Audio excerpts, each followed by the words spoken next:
So we're coming to you right now from NADA 2026 in Las Vegas. I'm here with Danny Papakalos with the #1 Cochran Automotive Group. You guys have how many rooftops? 35 rooftops. 35 rooftops. You sell a decent amount of used cars? Yeah, we do. We do. Always could do more, right? Right. That's Yeah, always the always goal. more is never always enough. more, right? Yeah, keep working on that one. So I've been dying to pick Danny's brain. I love the way that he looks at things. We worked together at a publicly traded group years ago. As you're going into 2026, you're here at NADA. Let's start off there first. What do you hope to take away from NADA? What'd you come here to learn, and why is it a better use than you staying at the store this week? But that's a great question because it's fascinating when we come to these events. We're always looking for new ideas, technology, things that can help us get better at what we do, which is really important. But I always walk away from these things,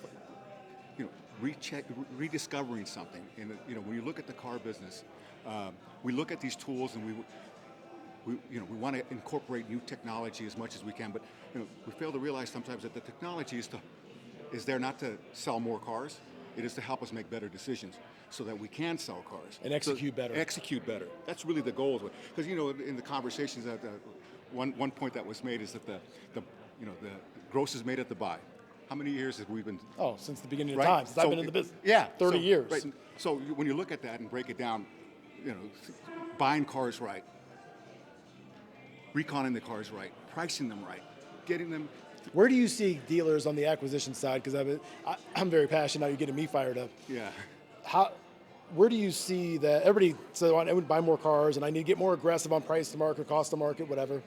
Where do you see the blocking and tackling fall down on the execution side with great technology? There's the point, because there's nothing new in the things that we're talking about. When we really Right. get down to boil everything down, there's nothing new. The new thing would actually be doing those things, Right. doing them right. Right? That would be the new thing as an industry. So I think Which would kind of also be the old thing, because right. you didn't have technology. You only could focus on tread depth, the going around checking for paint work, the actual mechanics of it. You used your gut. Right. You used what you could see, and consumers didn't have information either. So they were using the same tools we were, their gut, what they could see. You can't do that in today's market, right? So you got to execute at a higher level. You need to use the tools. When we're talking about acquisition, it's not about buying cars. You can buy as many cars as you want. Right. Yeah, right? people prove that all the time. Okay. So the issue is not buying cars. The issue is buying the right So cars. true. That's where it's at. That's the hardest part. That's what keeps me up at night. Is how do we use the data? How do we use the technology? These tools that are prevalent in our industry. How do we use them to make better decisions, faster decisions, pricing cars right? All the stuff that we talk about that we all know, but we have a hard time doing as an industry, and it keeps me up at night. So, pulling on that thread a little bit, because I know that you operate with a good blend of both of these things. What do you see with young managers? If you could talk to young managers and say, because they're like, well, I got the technology, I've got XYZ software solution, it's this percent price to market. Can you talk about how it's easy to get over to, I'm a big technology guy, but to get stuck too much in the technology and not enough in the execution? Well, so they look at the tools as the vehicle to sell more cars. And as I stated in the very beginning, that's just tools to help you make a better decision if you understand what the tools are trying to tell you. And that's there's the disconnect. I would tell young managers, take your time to understand, why is the tool telling you to do this? Why should you make that decision? Oh, last night. You can buy as many cars as you want, but how do you know you're buying the right car? You need to use the technology in a different way to help you get, the how and why. Let your store talk to you. That's what the tools really do. Right, to make you curious. Yeah. I watched a Jeff Bezos interview recently where he was saying there's a lot of legacy metrics out there that were designed at a different time, that were chasing a different goal, and the people that designed those metrics, if they were still in the business today, would probably be reinventing those metrics because they were curious, and those metrics came from them asking questions. That's a great point, and that's exactly what's going on. The metrics that are important still, is how fast do you sell a car? You want to know what an important metric is? What does that tell us, right? If I sell more cars in the first 30 days, that says that I bought the right car, I bought it at the right time, I bought it I put the right price on it, I did the right reconditioning. You were the best end user. That's it. And then more people are gravitating to that vehicle to buy it. When you make the bad decisions, or you miss a step, or you don't do you're not understanding what the data is telling you, price to market, that always gets me. always gets me, because these tools talk about pricing the market. Is it truly the market? You and I both know that. Well, what market do you want to make your reality? Well, because you can make it look however you want to look. Yeah, and then when you really get down to it, is it transactional data? Right. You see, there's the biggest point. So they call it market pricing, but they should call it dealer pricing.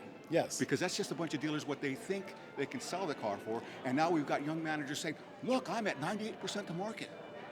What market? And they're not also factoring what didn't sell. Right, right. So, which is almost more important than what did. It is, because that's where you learn.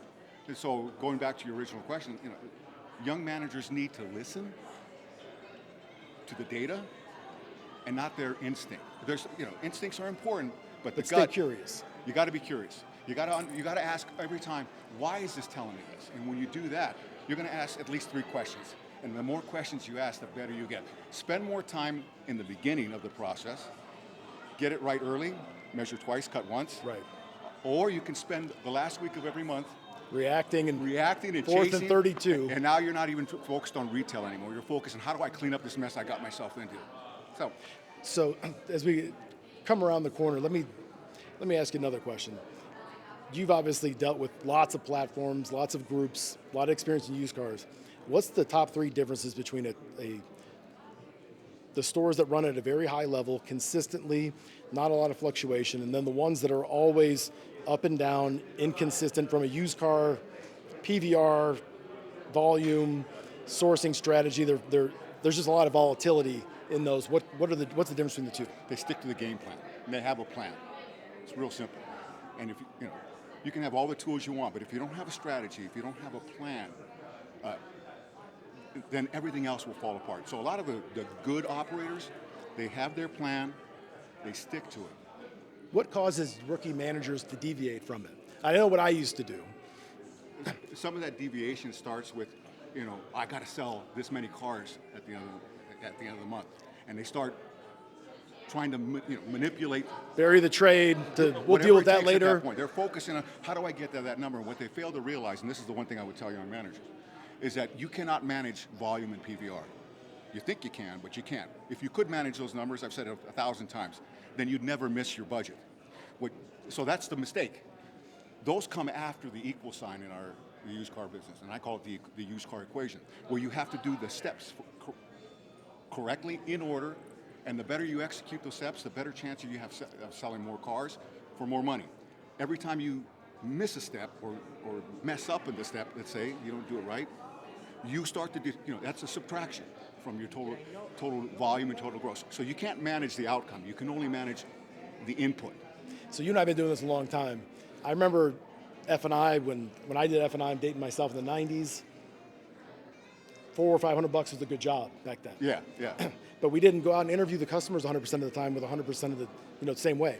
We didn't present a menu 100% of the time the same way with 100% of the customers. We didn't core comp people, and we didn't have the F&I company come in and reevaluate them, grade them, and progressive discipline even if the process wasn't being adhered to. Yeah.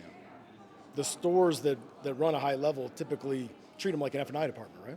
Well, that's another good point when you really think about it. So let's just talk about the most important person in this whole thing that we're talking about is the customer. Right? Without them, we don't have Always. anything. Right? So you have to have inventory and you have to have customers.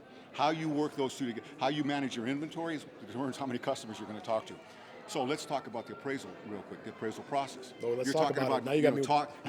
Go talk to that customer. It's their car. They're the ones selling them. And if you can't handle that part properly, they're the ones that all of a sudden say during the middle of the transaction, "Oh, I got to leave. I have brain surgery in 15 minutes. I got to go." Right? Could you imagine if we, with F&I, just gave an F&I menu to a salesperson, handed it over to him, and said, "Hey, go ahead and sell a warranty." But we do it every single day with the appraisal process. Managers need to go talk to the customer. Completely agree. And here's the thing. You can either make the customer feel like they're a part of the process, or you can make them feel like they're a victim of the process.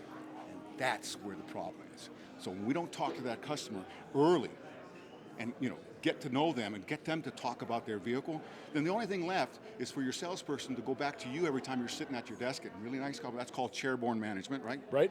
So not airborne. Not airborne. That's chairborne, right?